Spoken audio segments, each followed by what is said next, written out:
Had you told us na meron kang sabit sa mga project sa Bulacan, we wouldn't have let you step in the Senate, Ms. Jose. Your Honor, prior to the text message that was shared by Bryce, nagulat po talaga ako dahil wala po kaming pinasukang project. We never joined any bidding.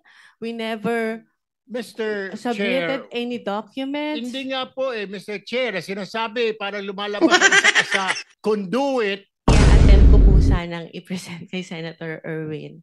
So dumaan po ako doon briefly. Nagpicture pa nga po kami and I texted my other friend sa Broome who was at that time in the session hall to tell her na, hey, nandito na ako. Dahil doon po sa text message, sinabi niya dumaan pa sa Broome. At meron din po akong letter sa staff ko asking her bakit dumaan sa Broome. Parang ginamit po yung aming opisina na makapasyal siya sa Broome, wala naman po sa agenda. Hindi rin po niya minensyon na may kilala po siya dito sa Senate, dyan sa Broome, sa Blue Ribbon. Pag hindi natin na-correct ang sistema, walang mangyayari. Partially agree po, Mr. Chairman, pero tingin ko importante din po na maipakita natin na may mananagot dahil po tingin ko ang isa sa pinakamatibay na deterrent sa nakikita nating nangyari ngayon is matakot po na may consequence po ang mga krimen na ginawa. Kasi po kung wala pong consequence, makikita po natin na ulit-ulit to. Pero tama po kayo. Kaakibat po nito, kailangan po ayusin din po ang sistema para hindi na po maulit ito. Pero kung ang mga nahuhuli mo, na ipapakulong mo, mga butete at saka mga sapsap, wala rin mangyayari, tama? Tama po. Kailangan Tama malalaking isda ang mahuli natin. Tama po, Mr. Chairman. Alam po ba ninyo kung ibig sabihin ng PCMO? Opo, ito po ang project monitoring system na dapat gumagana sa loob ng Department of Public Works and Highways. Alam po niyo yung MYPS? Ano yung MYPS? Ito po yung ngayon ko lang po na-encounter. Pasensya na po, Mr. Chairman. Pero sinabi po ng multi-year project programming scheduling. Yes. Ito po yung si schedule at pagpaplano ng mga iba't ibang proyekto over a longer period. Alam po niyo yung Survey 123. Ano yun? Hindi ko alam. Alamin ko po, yung Mr. Chairman. RBIA. Hindi ko po alam. Alam Alamin po ko po. niyo yung SDM4. Hindi din po. Hindi ko din po alam yun. Ang problema po kasi ito yung mga sistemang ginagamit ng mga kawatan sa inyong departamento. Sabi ko nga, kung puro sapsap at mga butete lang ang pakukulong ninyo, walang mangyayari. Agree po ako. Pero sana po, kung makulong po natin itong mga sapsap, sana po malaman din po natin kung hindi sino po yung yun ang mga layunin ng kumiting ito. Hindi sapsap, hindi butete ang aming hinahanap. Agree po. Yung malalaking isda para matigil po ang mga kawatan. Agree po, Mr. Chairman. Alam po ba ninyo na yung sumbong sa Pangulo ang ginamit na batayan ay yung MYPS? Opo, yun po ang ginamit na batayan. Yun po ang ginamit na batayan, kaya mali po lahat. Pati po ang committee ito ay na-mislead. Alam po nyo kung bakit? Po, Mr. Chairman. Ang MYPS po, ang ginamit dyan, puro initial na coordinates. Sana wag ka nang binubulungan muna niyan para na...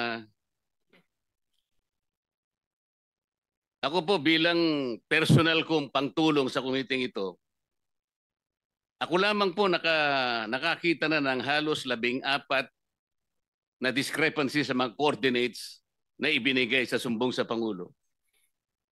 Naniniwala po ba kayo? Mamaya bibigyan ko kayo ng kopya at ibibigay ko rin sa komite ang 15 proyekto na mali ang coordinates. Posible po yung sinasabi ninyo, Mr. Chairman, na may maling coordinates. Nakikita na rin po namin yan ngayon sa ongoing investigation namin. Yung sumbong sa Pangulo ay mali at ang nakikita ko po riyan halos 100 o isang libong proyekto mali ang coordinates. Ibig sabihin, kahit ano pong gawin yung pag-iimbestiga, kapag hindi po ninyo sinolusyonan ito, lalo po kayong malalagay sa misleading situations. Naniniwala po kayo? Naniniwala po ako. Kailangan pong solusyonan ito at ayusin itong mga sistemang ito. Ang PCMA po ang sinasabi nila, geotag at real time. Hindi po totoo yan. Naniniwala po kayo? Opo, Mr. Chairman. Kailangan po ninyong makita yung kabulukan ng sistema. Kaya po kanina nalulungkot ako sapagkat wala dito si Yusek Cabral. Alam po ba ninyo na si Yusek Cabral ay nag-text kay Senator Soto? Opo, nakita ko po yung privilege speech po ni Senator Lacson na pinakita yung text message. Concentrate po tayo sa text niya kay Senator Soto. Yung po'y ginawa niya nung kami po ay ma-proclaim bilang senador. Tinanong po ba niyo siya kung bakit niya ginawa yun? Opo, tinanong ko po siya. In fact, nung una ko pong siyang tinanong, sinabi po niya wala siyang communication kay Senator Soto. Na hindi totoo. Well, clearly po, hindi po totoo dahil lumabas po yung text message at kinonfront ko po siya ulit at nagpaliwanag po siya na sinasabi po niya, siya po daw ay nagtatanong kung meron pong priority project ang opisina ng senador, which is clearly hindi consistent po dun sa unang sinabi niya sa akin. Sinabi nga po ng ating chairman sa kanyang privilege speech, Yusek Cabral was lying to her teeth. Totoo naman eh. Bakit po niya ginawa yun? Siguro po, meron po siyang tinatago, Mr. Chairman. Hindi lamang po yun. Nagpresenta siya, gusto niya sigurong masiyahan si Senator Soto sapagkat sa pag-aakala niya noon, Senator Soto kasi is a contender for Senate President. Tinanong niyo ba siya kung si Senator Soto lang ang tinext niya? Sabi niya, sana makita ko yung priority niyo, 500 million for now. Ibig sabihin, may trans pa yun eh. Alam po ba niyo kung meron pa siyang tinext na ibang senador sa ganun ding pamamaraan?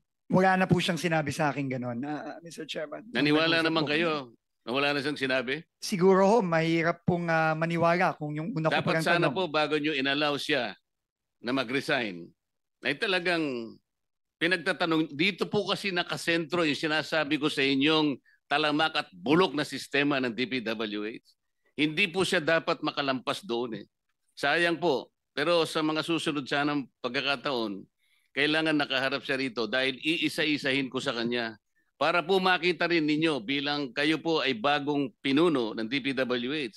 Mamimislead po kayo sa napakaraming pagkakataon. Katulad lang po yung sinasabi ni Senator Amy kanina doon sa mga flagship projects, foreign assisted projects.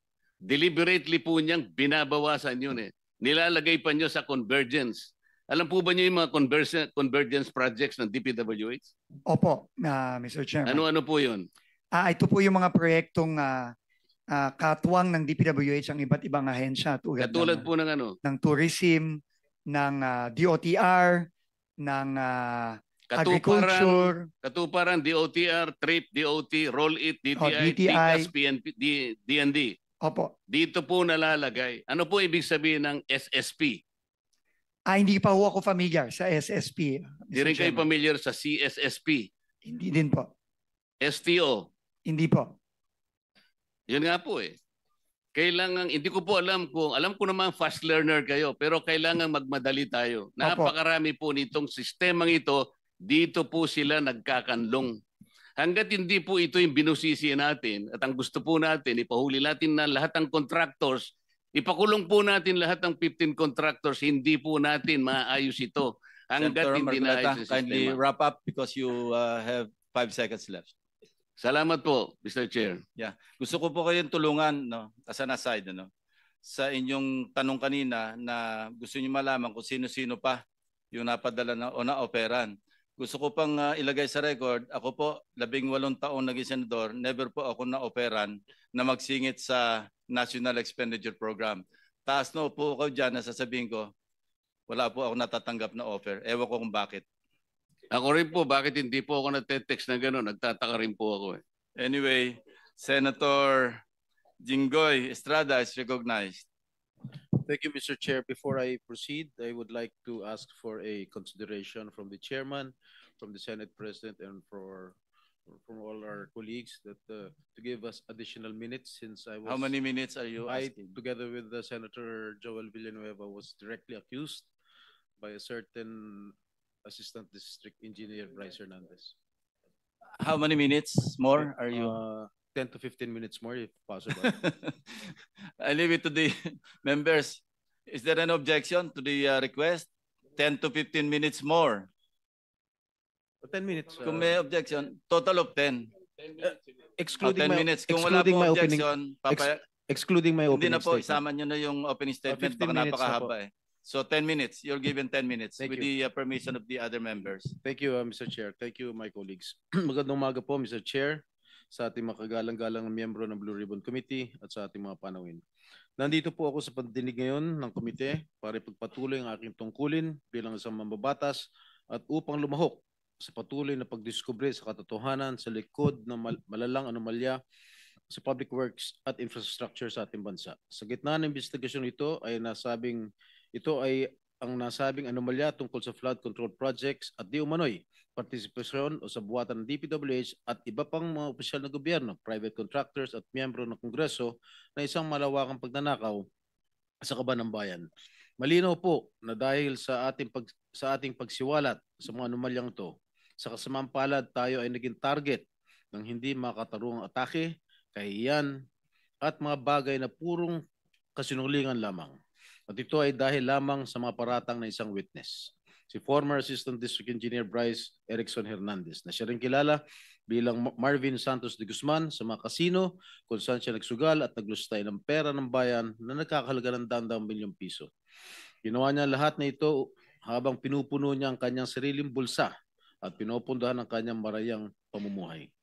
Alam kong kahit paano ay makaka-relate po kayo sa sitwasyon na ito, Ginoong Tagapangulo, dahil kayo rin po mismo ay nakaranas na maging target way back in 2001 when a certain Ador Mawanay who was masquerading as a whistleblower ay tila nilin lang ang publiko sa kanyang maligaw at maling pahayag. Sa isang kakaibang pagbago ng kapalaran, this representation na masigasig na naghahanap at naglalantad ng katotohanan tungkol sa mga anomalyang ito ay naging puntirya ng mga kasinungalingan. Ako po ay inaakusuhan ng isang taong nahaharap mismo sa mabibigat na aligasyon. Someone whose testimony is riddled with inconsistencies and denials which cast serious doubts about his credibility. Nandito ako ngayon para harapin ang nag-akusa sa akin at hamunin siya na ulitin at patunayan sa harap nitong Blue Ribbon Committee at sa harapan ko lahat ng kasinungalingan ng binitawan niya under oath sa House Tricom Committee hearing. Sa huling pagdinig ng Blue Ribbon na nangyari isang araw bago ang pagdinig ng Tricom, I moved to cite him in contempt. This committee, finding him indeed to be lying under oath, ordered his detention. Nandito rin ako ngayon para ipakita sa lahat ng naniniwala sa kasinungalingan ni Bryce Hernandez na talagang walang katotohanan o basihan ang kanyang di umano'y takot na may balik sa Senado. I have been a member of this institution and I have participated in many controversial investigations for so many years. Gayunpaman, wala makapagsabi na ang Senado, sino man sa mga miyembro nito, past or present, ay pinahintulutan ng sino mang witness under its watch maging threatened, intimidated, influenced o di kaya exposed sa kahit anong pisikal na panganib. I will leave for now to the chairman and other members of this committee the task of probing deeper into the credibility of Bryce Hernandez, if he still has any. His accusations against this representation and Senator Joel Villanueva and other falsehoods he dared to spread under oath into the records of the House of Representatives, yet suspiciously withheld from this committee. I do this to give Bryce Hernandez all the leeway to hang himself with his chain of lies and so as not to burden this committee with my being among his or his handlers' targets. Hindi man natin mapapaamin ang mga taong sadyang sinungaling na kahit harap-harapan mo silang kumprontahin ay magsisinungaling pa rin. Naniniwala ako na mapapalabas din natin ang katotohanan. Ang katotohanan na nagkamal ng pondo mula sa kaban ng bayan ang makatulad ni Bryce Hernandez na walang pakialam sa pagkakalugmok ng ating mga kababayan sa pinsalang dulot ng baha at kalamidad. Hindi ako matitinag ng mga kasinungalingan na naglalayong ilihis ang atensyon ng publiko mula sa katiwalaan bumabalot sa mga flood control projects. Buo ang aking loob na sa bandang huli, ang katotohanan ang mananaig at ang akusasyon laban sa akin ay malalantad bilang walang saysay na paninira. We're all seeking the truth to exact accountability, and to safeguard the trust given to us by the Filipino people who elected us. They deserve and demand no less. Okay, I will proceed now with my questions, Mr. Chair. Tatanungin ko muna si Ms. Mina Elampar Jose. Una-una, kanina lamang ako nabigyan po ng kopya ng inyong sinumpaang salaysay. Meron lamang akong ilang katanungan upang malaman ng taong bayan ang katotohanan sa likod ng kasinungalingan ni Bryce Hernandez laban sa akin. Okay? For the record, ano po ang kumpletong pangalan ninyo? Your Honor, if I may, can I have please a short statement? I hope you will not deduct it from my time. Oh, hindi. Kasi yung responses hindi kasama. Go ahead, please. Yes, Your Honor. Yes, I am Mina Jose, and I am appearing before this committee in my capacity, in my personal capacity, and as a representative of WJ Construction. I came before this committee with humility and respect to share the truth. First of all, I thank the committee through the leadership of our chairperson, Honorable Senator Panfilo Lacson, for giving me this opportunity to explain my side. Today, I wish to clear not only my name, but also the name of WJ Construction and those personalities who have been unfairly dragged in this controversy. I wish to clearly state first that to the best of my knowledge, Beng Ramos is not and have never been a staff of Senator Jinggoy Estrada or any senator or congressman. I have known her only as a staff of the Blue Ribbon Committee, particularly the Broom. And as far as I know, Beng is a dedicated government employee who has never been involved in any controversy, especially in this anomalous flood control projects that Ade Bryce mentioned in the congressional hearings. And as for myself, I speak from the depth of my heart that I have never engaged in any illegal activity. I have never given nor received any money from any public official or government employee, including this Mr. Bryce Hernandez. Thus, I strongly deny his accusations, the baseless and malicious accusations he threw against me and WJ Construction during the congressional hearing. WJ Construction, which my partner and I have devoted decades of honest work to build, has always stood on the strength of its good reputation. We have completed numerous private and government projects, no ghost projects, no substandards. Our clients can attest to the quality of the work and the integrity with which we conduct ourselves. Everything I know and all that I can share in this hearing, to the best of my knowledge, have been fully narrated in the affidavit that I have submitted to the committee. I am here today to affirm those truths, to defend my integrity, and to stand firm for the good name of WJ Construction, which represents not only my family's livelihood, but the honest labor of the many people who have worked for us. I'm sorry, Your Honor, so emotional. Thank you so much. Thank you, Ms. Mina. Itong affidavit dated September 17, ito ba'y malaya mong ginawa at walang nagpwersa o nananakot sa'yo para gawin ito? Wala po, Your Honor. Actually, I made the narrative myself and just asked my lawyer to please prepare it in a legal format. Okay. Kayo ba nangongontrata sa DPWH? Yes, Your Honor. Alright. Ang WJ Construction ay negosyo nyo. Tama po ba? Yes po. Kailan kayo nagsimula magnegosyo? Okay. Pumasok sa construction business. WJ Construction started po as sole proprietor when my husband was still single in 1998. And tuloy-tuloy lang po yung kanyang paggawa ng projects in both private and government projects.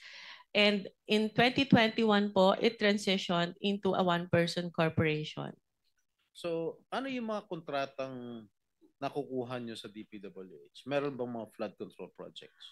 Meron po kami huling last ginawa na flood control in 2023 po. 2023? Yes po. Ano-ano po lugar? Sa Manila po.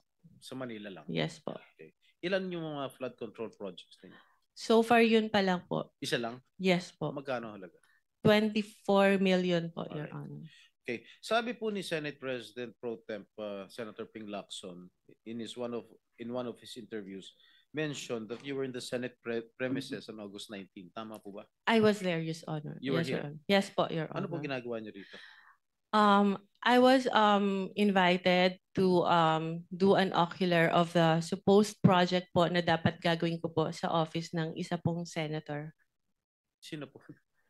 Uh, Pwede ba malaman kung Your Honor, if I may, it was already stated in the affidavit po that I have submitted, and with due respect, sana po not to name na lang po the good senator because he's not really involved naman po in Yes, any I know. of this. I know that Senator, I vouch for his credibility and Opo. integrity also. So, yung ba ang unang pagkakataon mo na pumunta kay rito Senato? Nagpupunta na po ako dito in the past, Your Honor. In the past? Opo. Anong ginagawa niyo in the past dito? Matagal na po yon nung senator pa po yung ninong ko, si Joker Arroyo. Kasi po bumibisita po ako sa kanya and yung mga kaibigan ko po sa Broome. So, sino-sino mga pinupunta? Senator Jinggoy, in fairness to all the senators, not only those present here, I would suggest that Ms. Jose or Mrs. Jose should identify kung kaninong office siya nagpunta. Okay. Senator Erwin Tulfo po. Ano po naging sadya niyo sa office niya?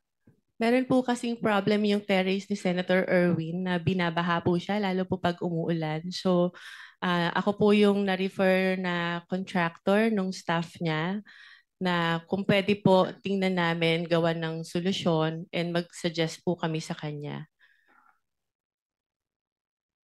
Yes, Mr. Chair. The permission of Senator Estrada? With the permission of His Senator. name has been mentioned. I think we owe it to him. No? Mr. Chair, the only time that I learned of the Double J construction was through a staff of mine na recommended me this group to fix my veranda on the 5th floor, Mr. Chair. But when upon learning her name was mentioned by Engineer Bryce, we immediately requested to cancel all contracts with WJ, where I specifically ordered to terminate our office refurbishment project with WJ. And also, that was on September 9, Mr. Chair. And then on September 11, I issued another memo asking for an incident report to all concerned employees, specifically the friend of the WJ Construction, Mina Jose. And on September 18th, I passed an internal policy for gate pass and visitors pass requests na wala po muna kami tatanggapin ng mga bisita because of that.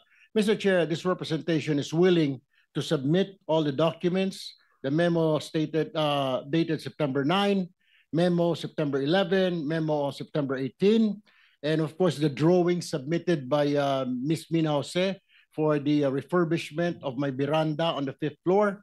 Also, some contracts we're willing to submit for in this committee, Mr. Chair. Thank you. Mrs. Jose, meron pong sinabit sa aming opisina yung Director General, CCTV footage. So gusto ko lang malaman din para sa kaalaman ng lahat. Bukod sa opisina ni Senator Erwin Tulfo, saan po pa kayo nagpunta? Meron pa po akong pinuntahang office at sabi ko nga po, may mga kaibigan po ako sa Broome na tinext ko na papunta ako ng Senate and I want to see them.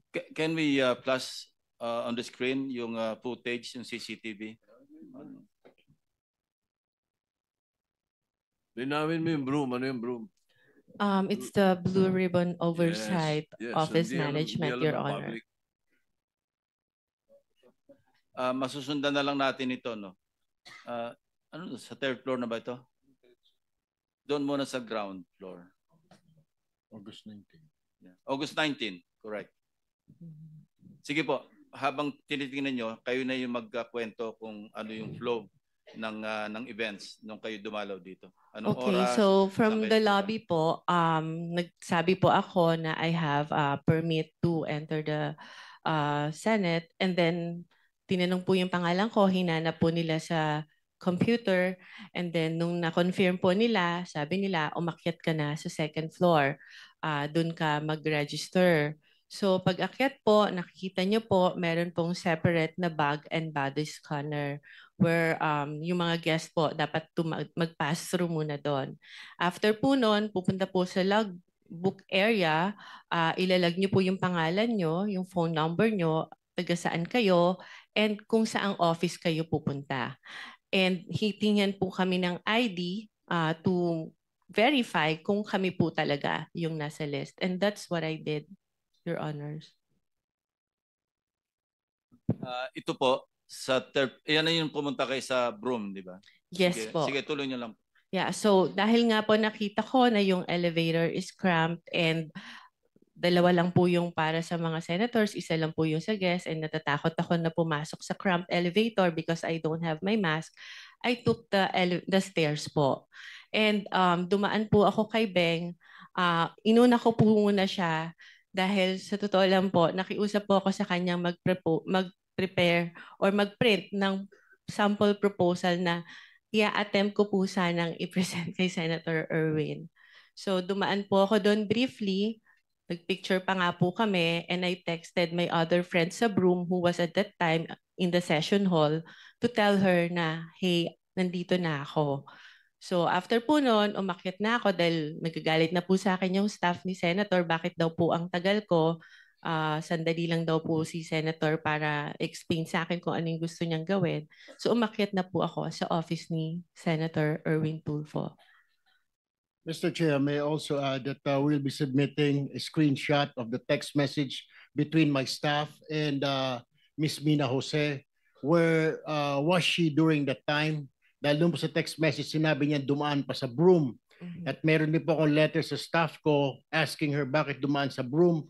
Parang ginamit po yung aming opisina na makapasyal siya sa Broome, wala naman po sa agenda. Hindi rin po niya minensyon na may kilala po siya dito sa Senate, dyan sa Broome, sa Blue Ribbon. So, in other words, Mr. Chair, parang nagamit po yung opisina ko para dumaan po siya sa Broome kung ano man yung kanyang business doon, Mr. Chair. My apologies, Your Honor, if that appeared that way. It was just my intention to see my friend, especially when I heard that Beng is suffering from cancer and I haven't seen her in a long time. So I thought it was an opportunity for me to also visit her. Mr. Chair, the question is, you should have told us na may kaibigan ka under investigation. My staff even asked me, Mr. Chair, if you would remember and you lied. Sinabi namin, baka ikaw sabit ka dito sa flood control. Wala po kami, hindi po kami sabit dyan. Ang mga project ko, 30 million. Do you remember that? You were asked, Ms. Jose.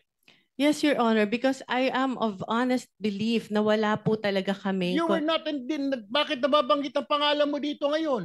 Meron ka palang kinalaman dyan sa mga proyekto sa Bulacan na yan. Why didn't you tell us straight up? Had you told us na meron kang sabit sa mga project sa Bulacan, we wouldn't have let you step in the Senate, Ms. Jose. Your Honor, prior to the text message that was shared by Bryce, nagulat po talaga ako dahil wala po kaming pinasukang project. We never joined any bidding.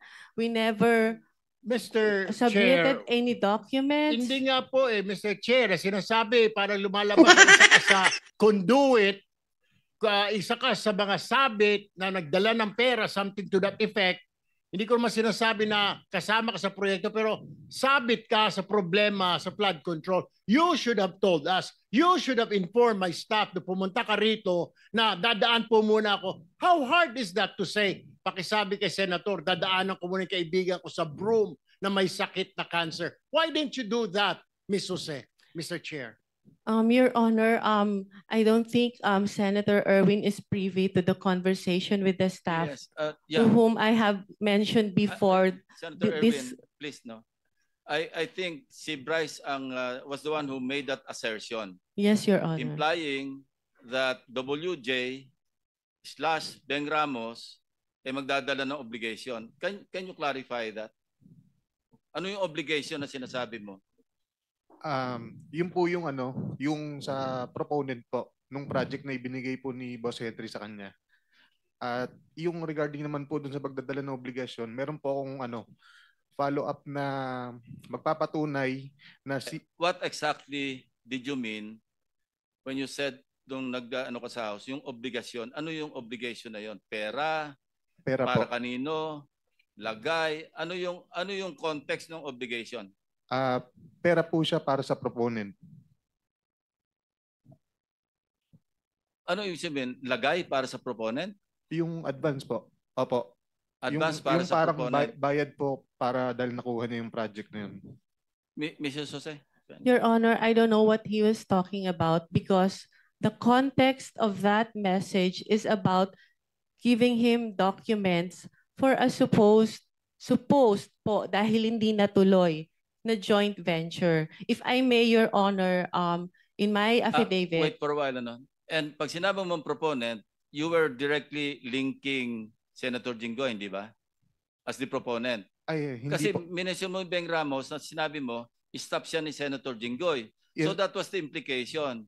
Pag sinabi mong magpapadala o ipapadala yung obligation sa WJ, Beng Ramos, and then nung tinanong ka, sino si Beng Ramos, stop ni Senator Jinggoy, hindi ba? Yes po. So yun ang ini-imply mo na yung obligation na sinasabi mong para sa proponent para kay Senator Jinggoy. Hindi po, Your Honor. Ano yun? Sino yung proponent ngayon? Ibang project po yung hindi po galing kay pinagtugtong mo Senator kasi Jinggoy. Anyway, sige, please continue, Mrs. Jose. If you remember po dun sa shinare niya na text message, nagpakilala lang po ako na Mina, WJ Construction, Beng Ramos, for him to know na nakuha ko po yung number niya kay Beng Ramos. And nag-usap po kami, nagpakilala ako as contractor, nagtanong po ako sa kanya kung ano po ba yung, to have an overview kung ano po yung mga projects na meron po sa kanilang district nung sinabi niya po na siya ay taga Bulacan. So nung sinabi niya po... Ito yung thread ninyong dalawa. Sige, tuloy mo lang. Yes po. Nung sinabi niya po na mostly flood control, tinanong ko po kung ano po yung category na required nila. Ang sabi niya po, at least small A. Sabi ko po sa kanya, hindi po pala kami pwede because our flood control category is only small B. So baka hindi na po kami tumuloy. And he suggested po na pwede pa rin naman through a joint venture agreement, which is naman po normal na kalakaran sa construction sa DPWH na if you want to participate in a project na hindi ka qualify, you can do a joint venture with a license na qualified po doon.